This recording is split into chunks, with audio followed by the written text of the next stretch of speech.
at ang munting daga. Isang araw sa gubat, may isang malaking leon na natutulog sa ilalim ng punong kahoy.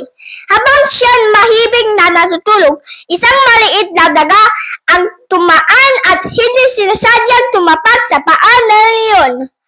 Nagising ang leon at agad sinunggaban ang daga. Sino ang nagising sa akin? Galit na tanong ng leon. Patawarin mo po ako, mahal na leon. Hindi ko sinasadya. Hayaan niyo po.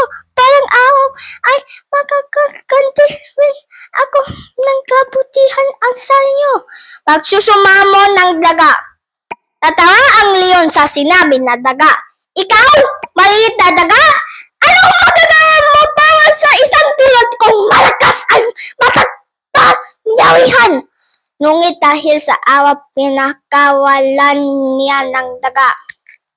Lumipas ang mga araw at isang araw ay nahuli ng mga mangangaso ang leon. Iginapos siya sa isang malaking lambat. Narinig ng daga ang malakas na sigaw ng leon.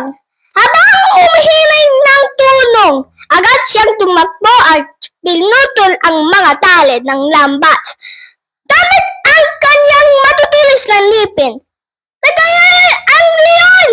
Salamat sa inyo, munting kaibigan, sabi ng leon. Hindi ko akalang ikaw ang magiging tagapagligtas ko. At yan natatapos ang kwento.